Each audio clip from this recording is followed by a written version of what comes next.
Gee, makes you feel alive, doesn't it, Zila? The parts of me that haven't gone completely numb, sure, yeah. Dr. Rawfield, how do you tell if you have frostbite? For the last time, Felix, you do not have frostbite. My hoss, mate, it's getting all jerky. Yeah, old Smoker's struggling too. He's a desert fella. Doesn't like the cold much, isn't that right, buddy?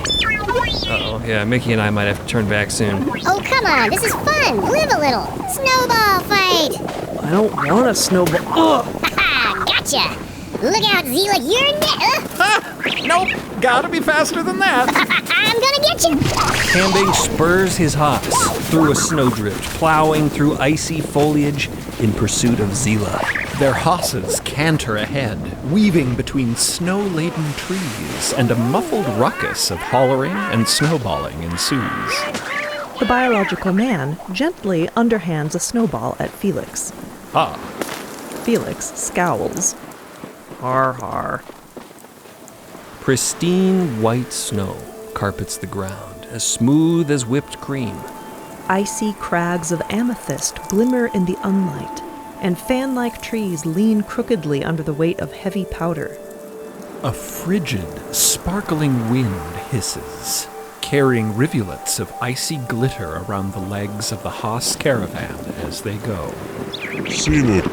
Steve intones, eye blob darting around from under his newly Merlin-made sorta lampshade tinted visor.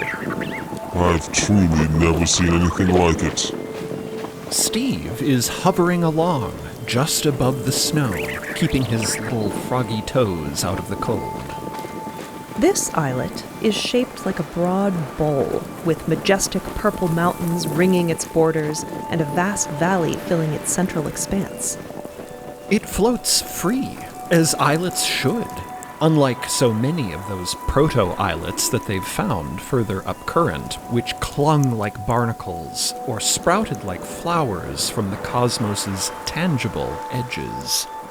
More and more, as they journey down current, the cosmos comes to resemble what they tend to think of as normal, kind of, sort of, and still nothing but static on the teletheric. No clue as to how far from civilization they might still be. Other than maybe literally unimaginably far, which is what Mickey's professional navigational opinion suggests. The snow, at first, was a source of some concern for those from the Un. As we've seen, most snow in the Un is almost always mixed with some amount of fine particulate mica dust. But this snow is pure. No crystals, but water crystals. Merlin is still wearing moon boots, just in case. Haven't we gone far enough, Ripley? Are you satisfied? This isn't for me, it's for everyone. Physical activity is essential for emotional regulation. For human bodies, at least. So why did you insist that Steve and I take part in this little recreational outing? Rawfield raises her eyebrow at him. Merlin, you must be aware that you and Steve are the primary sources of friction lately. Leaving you out of group activities would only strengthen that divide. Is that what you want? Is it? Before Merlin can figure out how to answer, a distant, Hey guys! Up ahead, a vibrant blotch of yellow and blue grows larger against the snow as Omelette bounds toward the group. He, like Steve, disdains the touch of the cold snow on his tender little feetsies. And he, like Steve, has unique options for avoiding it. There is no fold in the air here, so his bean bounding is not available to him. But he's been practicing with his wings. He seems only semi-aware that he even has them, kind of like a baby that's only just starting to figure out that it has hands. He takes a few leaps at a time through the snow, launching himself into the air, and then the cobalt blue wings flutter and buzz, carrying him aloft for a few tenuous moments per attempt. Cleo, dressed snugly in a fuzzy coat and earmuffs, and Dot, swaddled in a heavy black cloak, sit together atop Omelette's back. Cleo waves energetically to the rest of the group. Everybody come check this out! Wait, wow! Omelette, settle down. We found something cool. Zila and Hambing are already there. They feel it before they see it. Tantalizingly warm air against their chilly skin. Nestled in the valley, surrounded by a profusion of startlingly pink bushes, a cluster of stepped pools shimmer with hazy, azure water. Thick steam billows from them. The air is dense with warm, humid vapor. Hambing and Zila are on foot, taking measurements at a basin's edge, Hosses loitering nearby. Hambing waves. Come on down. This is amazing. What is it? Merlin asks as the rest of the squad rolls up, dismounting. An acid pool? A translucent tar? Perhaps the foul digestive bile of some large local predator? It's water. Zila says happily, swishing a thermocubocumeter in the liquid. Pure water. It's the perfect temperature for a soak, too, incidentally. A soak? Give your doctor a minute to check for bacteria and skin irritants. Rawfield is dismounting her Hoss. Then, sure, why not? Hambing is already shucking his jacket and fuzzy hat. Anybody who wants to go back to the ship to grab towels and swimsuits, be my guest, of course. But I'm jumping straight in.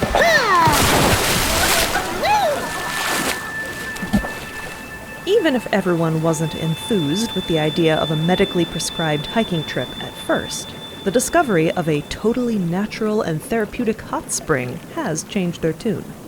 The crew is now contentedly distributed amongst several steaming pools in various states of undress and swimsuitedness. The steam and pink snow-covered brush provide enough cover between the bathing areas that those who desire privacy may have it, but everyone is still within reasonable shouting distance of one another. Cleo is blissfully immersed up to her chin, hair piled high on top of her head. The cloudy water illuminates with hazy spots of multicolored light from her freckles. Dot is perched at the pool's edge next to Cleo, themselves fully clothed and cloaked, tentatively paddling their bare feet in the water. Omelette is loafing nearby, enjoying the ambient geothermal warmth. Sure I can't convince you to get in here? I'd rather not. I don't want to risk anyone else. Noticing that I am, I think you're being overcautious. You don't even really look that strange, as long as you keep breathing and keep your heart going and all that stuff. No thank you, Cleo. It is more difficult than you make it sound, and I am content up here for now. Okay, all right. I hope you can at least feel how warm and nice it is. It is nice, if I choose to feel it, but it is difficult to feel it and to, act alive at the same time. She peers at them out of the corner of her eye. Sure you're not just shy? No, not currently, though I could allow myself to feel shy. But then I might be too shy to sit next to you like this while you are bathing. They lean forward, maintaining eye contact, and tuck an errant curl of Cleo's hair behind her ear. To keep it out of the water, that's why.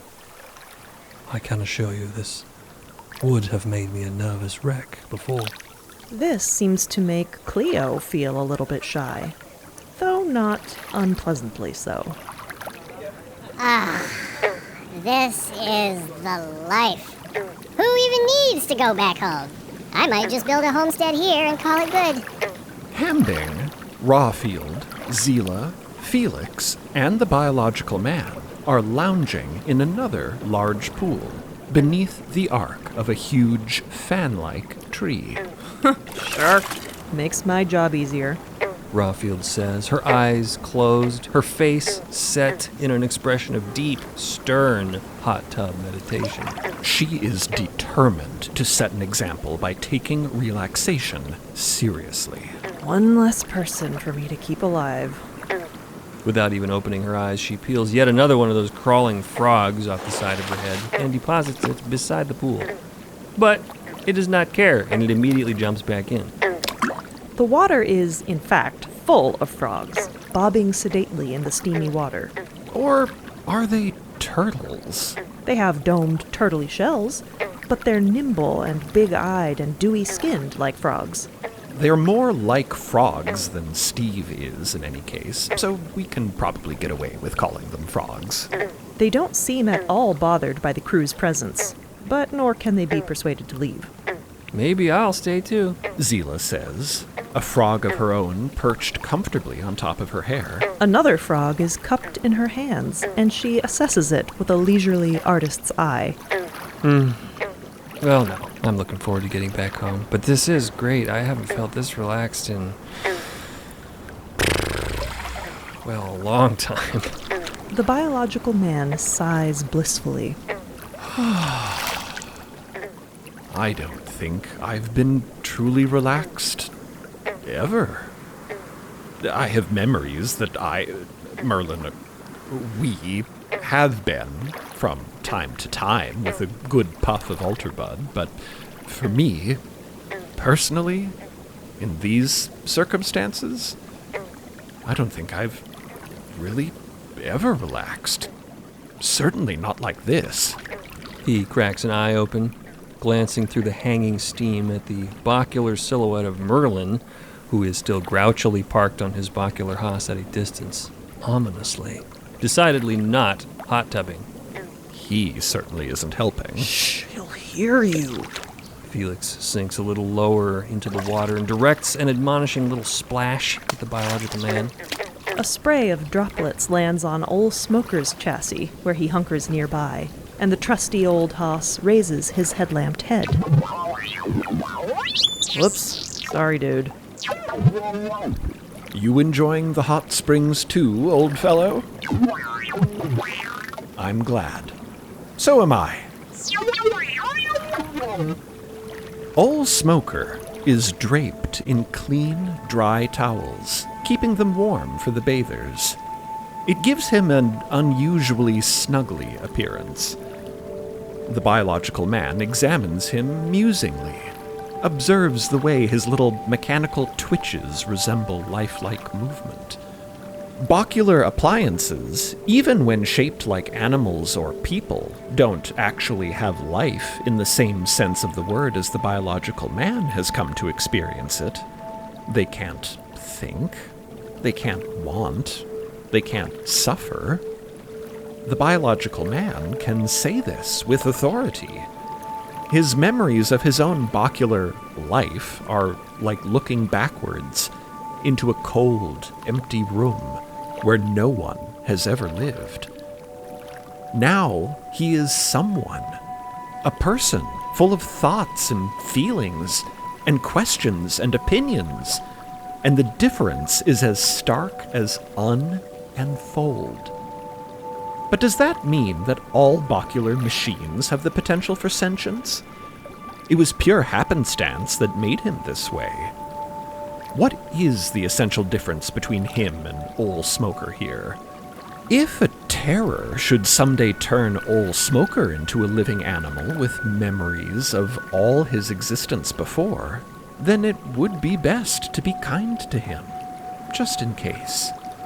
Everett and Mickey are kind to him already, and they probably don't expect him to come to life one day. To them, Ol' Smoker is worthy of kindness, simply for being what he already is. They project so much personality onto him that he really seems to have a personality. Does it really matter where the personality comes from? It's fun to anthropomorphize robots. Everett, did you build Old Smoker? Did you just say old smoker? Oh, Ol, sorry. That's fine. I've never heard anybody say old smoker before. Did I build him? Well, kind of, sort of. Well, no, I don't know. Not exactly. Her disembodied voice floats from one pool over, somewhere on the other side of Ol' Smoker's toasty flank. My mom mail-ordered him when I was a kid so I could learn to ride. And I mean, he was pretty used and vintage even way back then. And I've repaired and I've modded him a lot. Joe and I, back home, We've replaced probably just about every part in him at least once. Except for his voice box. Isn't that right, old buddy? Every part? Can he truly be said to be the same hoss that he was at the beginning, then? Yeah, I don't know. Does it matter? You go ahead and mull that over. The biological man does. In the pool beyond Old Smoker, a small magenta bubblefish nibbles at Mickey's submerged elbow, then inflates and hovers away into the air like a bug-eyed little soap balloon.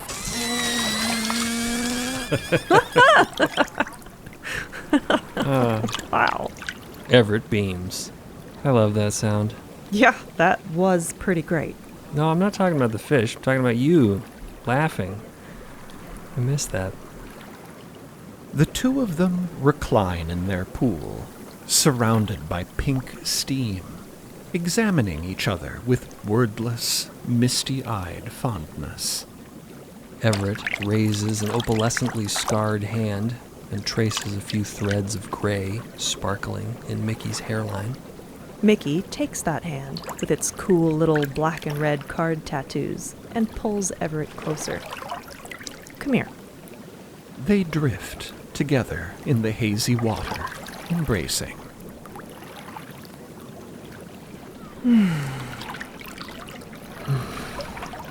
We're still here. Yeah. We're still here.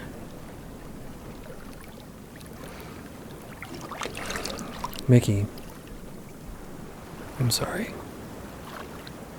for dragging you. Oh, no, it's okay, Everett, really. No, but all your concerns, all of your reasons to not do this, I mean, you were right about everything. Thank you for saying that. Maybe I was right about some stuff, but you were right too, also, about kinda everything. This is an amazing, crazy adventure, and we are still here. You didn't make any of the bad stuff happen. And even though I do love a life of routine, if we'd just stayed home... Well, for one thing, we definitely wouldn't have this little guy. Mickey plucks another hovering bubblefish from the air and hands it to Everett. A token of my love. I'm glad to be doing this with you. Oh, gosh. Everett pats the fish's little head and deposits it back into the steaming pool, then delivers a volley of kisses to Mickey's face and cheeks. And subsequently, following a period of spousal making out, which is frankly none of our business, they float sleepily in the hazy waters. We really lucked out, you know. As embarrassing as it was to have everybody see our little cabaret spat, at least the Hall of Doors didn't decide to show everybody the tent fight. No, you're right about that, though. But you know, I'm not embarrassed. I'm proud of that, actually. The Sporgerson method is still the best way to set up a tent on the sand, and you can't stop me. I'm going to do it again when we go camping in the dunes after this. You just watch me. Good thing you're cute. The dunes. You know, camping sounds great. But you know what I really can't stop thinking about? Round trips to to Glushka? Glushka, yes. Oh my god, me too. I had a dream about it the other night. Oh, it's so great. Okay, how about this?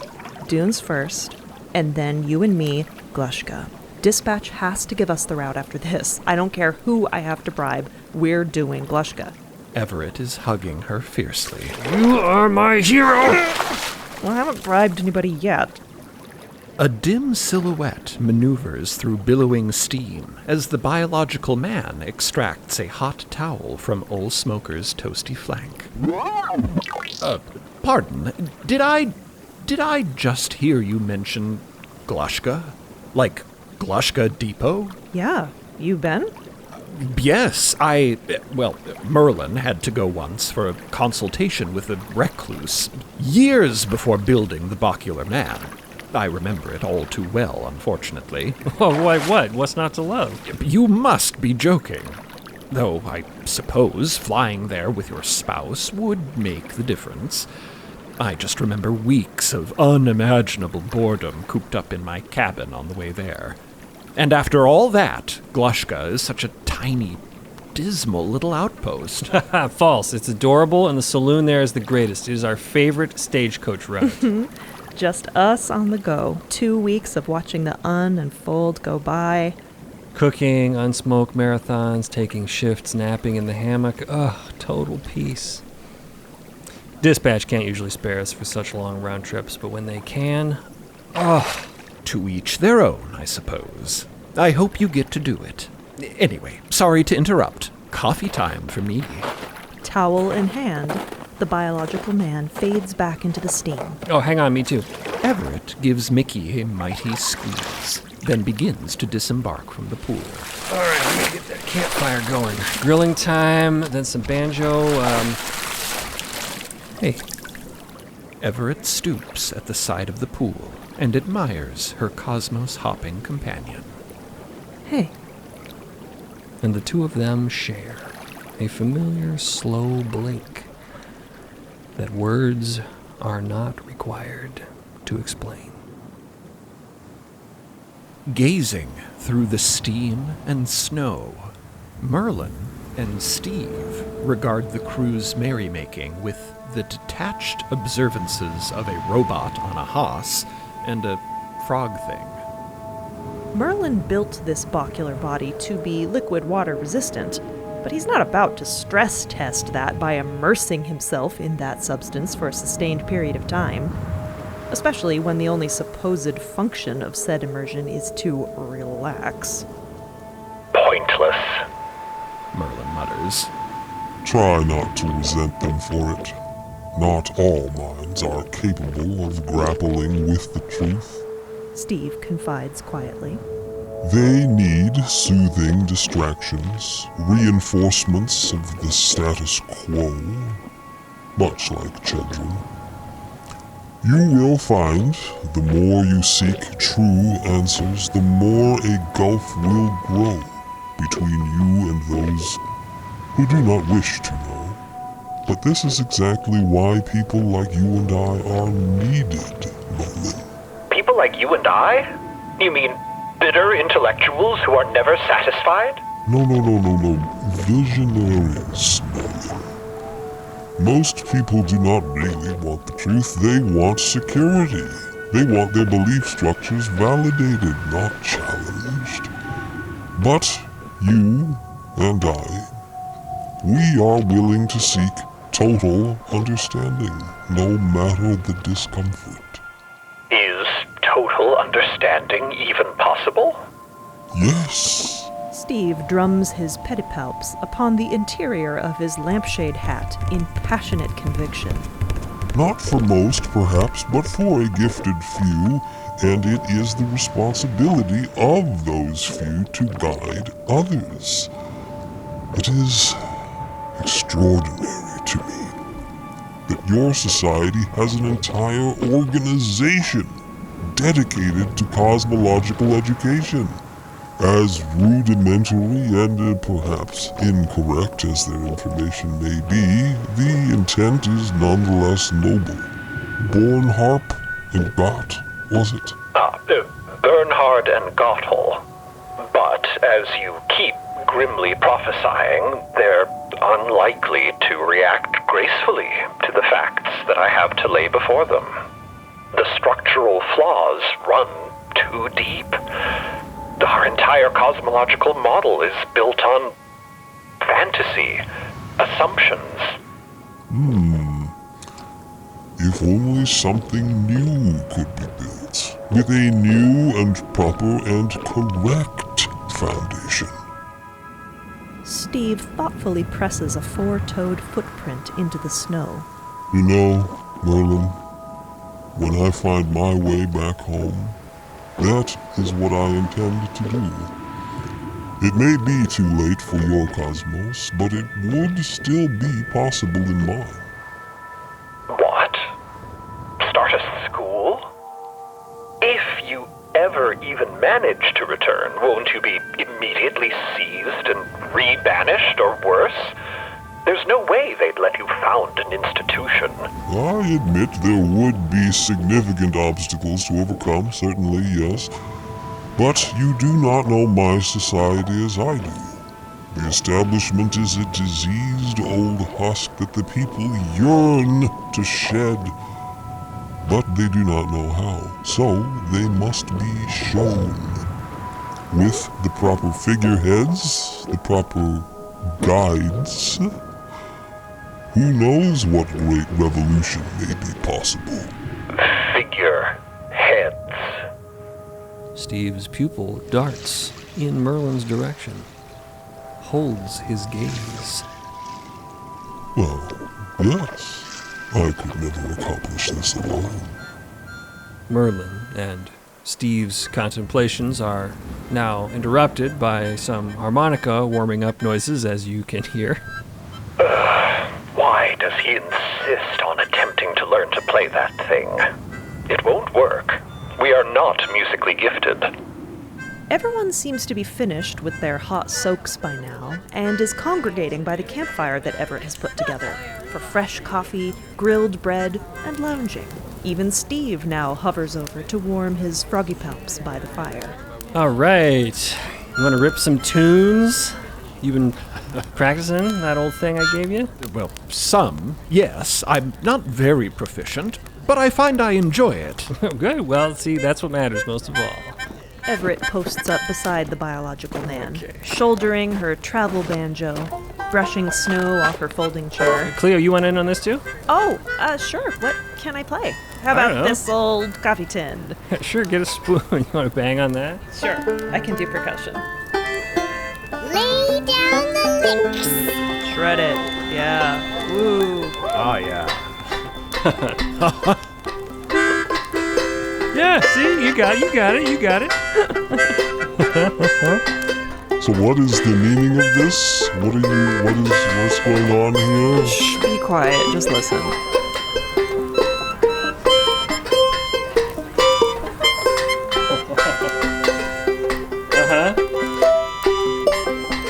Look at you two go. You're doing great. Everett, you're a good teacher. Yeah, I can't take all the credit. My old teacher Hack Frunkin ted me the banjo. Oops. Oh, shit. No, you're doing great. Keep it going. Having fun? Oh, yeah. You're good. Oh, yeah. Yeah, see, we're a proper band now. You guys want to put on a show when we're back on MIDST? Where? Saskia's? We're not good enough for Saskia's. Play at Big Pops, maybe at Flapjack Stack. I don't know what any of these places are. You will. We're gonna get you there. Yeah! Fun. Nice. What do you say we keep this going? At a distance from the campfire, Merlin remains perched atop his hoss, watching the jam session with simmering disdain. Small snowdrifts have accumulated on his head and shoulders, but he doesn't seem to notice. He also hasn't reacted to the quiet, black-cloaked figure that came to join him a few minutes ago, who hasn't spoken a word until now. You are not enjoying this revelry, Merlin. This isn't really a question, and Merlin doesn't take it as one. I wouldn't use the word enjoying, no. Plenty of other words, perhaps. None of them particularly positive or helpful. He continues to watch the steam-shrouded harmonica hoedown with purple-eyed bacular scorn. How do I make peace with this situation, granddaughter? With the biological man and his personhood? How do I move past the negative feelings? I feel so consumed by them lately. Peace is not the absence of anger, sadness, or discord. It is the full acceptance of these things and all other experiences with no resistance whatsoever. Merlin does now turn from his surveillance of the campfire and moves his attention to the granddaughter. You are more like Artifice every day. And this time, I do mean it as a compliment. Thank you, Merlin. I do miss him. I suppose I always did. For all the time we spent together, it never really felt like long enough. Seeing seeing him again in that memory only made it worse. I can almost imagine him soaking in one of these hot springs, robes and all, if he were here with us now. Aboard ship, I know he enjoyed a hot shower or a swim in the heated pool from time to time. He was a very unique fellow. Yes. If I could not find him elsewhere, I could reliably locate him meditating in a chair by the pool. If he were here with us now, Merlin, what would you like to talk to him about, if you could? I am no substitute for him, but I am happy to listen. Oh, you're kind to try. Artifice was an enigma among enigmas. The Mothers Merciful have always been cagey and aloof by dint of their profession, no offense. But it's maddening to uncover that he, and presumably by extension they, have been keeping secrets such as our own future selves from us the entire time. In many ways, the Mothers barely seem human. But, look who's talking. You feel separate, different. Yes. Almost like I'm walking around in a dead body. Oh, never mind. It's too difficult to explain. Dot blinks. I invite you to try. It has fundamentally altered my point of view. I don't sleep. Not that I slept much before, but I don't dream. I can't feel or sense in remotely the same way as I could before. Even if I am, for all intents and purposes, still me, it's as if my grasp of what is real and what is not has fully slipped its mooring. And it seems like all my flailing to regain a sense of control over an increasingly chaotic situation is just hurting the people around me. People I want to respect and honor. Dot receives this information like an attentive block of wood. They remember to nod. And breathe. Prior to the encasement exchange, my entire mode of being was rooted in being able to read my situation and to adapt, to field classroom questions about what is known and propose how to test the unknown, to hear what someone tells me and respond with helpful remarks. But since the encasement exchange, I feel trapped. Like I've passed through a looking glass, and now whenever I look back through it, I cannot see things the way they truly are. Only the way I remember them to have been. The way I want them to be. Dot, becoming increasingly aware of their own performance of life, shifts a little. You are struggling with the distinction between memory and reality. Merlin performs a shrug himself, unseating some of the snow accumulation on his bacular head and shoulders. In a way, yes. Our time in the Hall of Doors certainly brought that question to the fore. No doubt those experiences were real once. Honestly, I wouldn't even be surprised if we never truly escaped the Hall of Doors at all, and that all of this is really just a vast, deceptive continuation of that wretched corridor. Dot goes very, very still.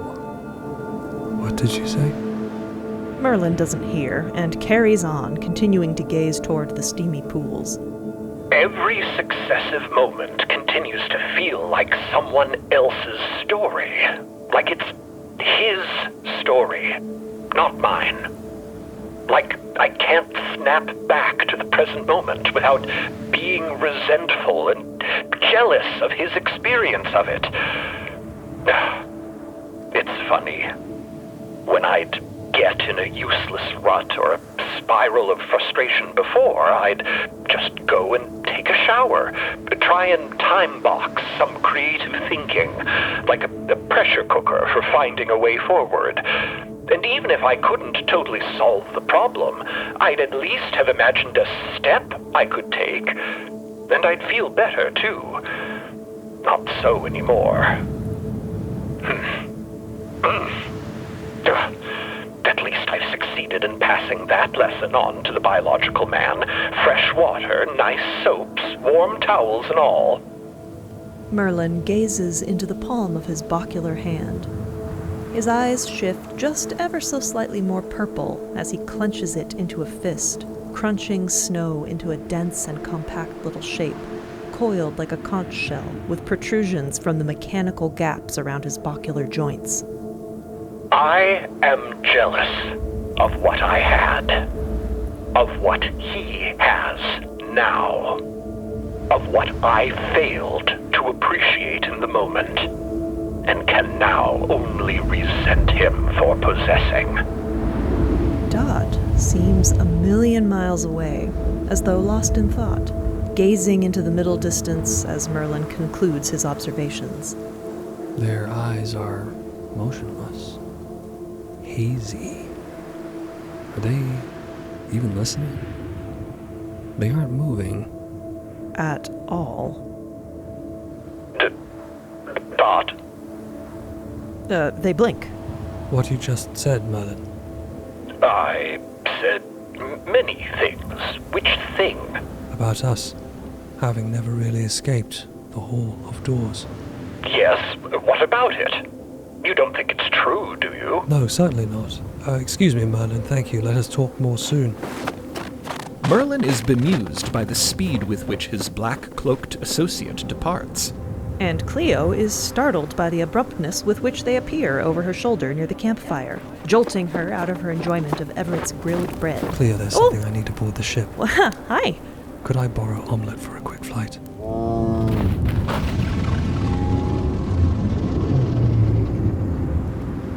It's an interesting sensation. The familiar heat of anxiety simmering inside them now that a very particular box in the attic has been spotlit by Merlin's words.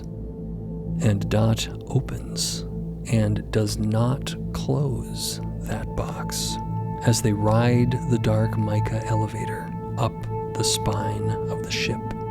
Their heart is beating faster, and not because they're compelling it to, but because they are allowing it to. They are open to the feeling, and it comes alive in its own way within them. Once their adversary, now their informative companion. Fear.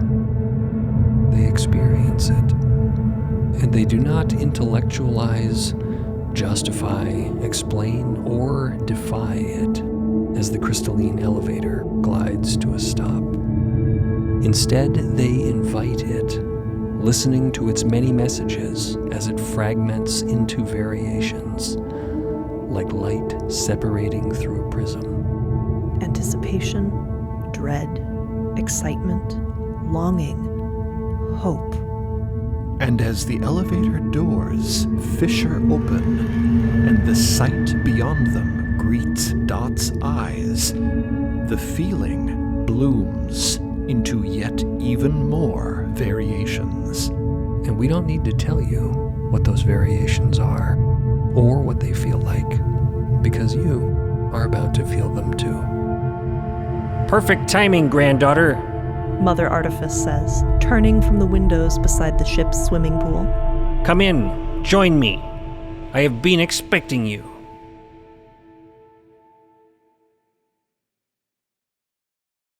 Thanks for listening to Unend.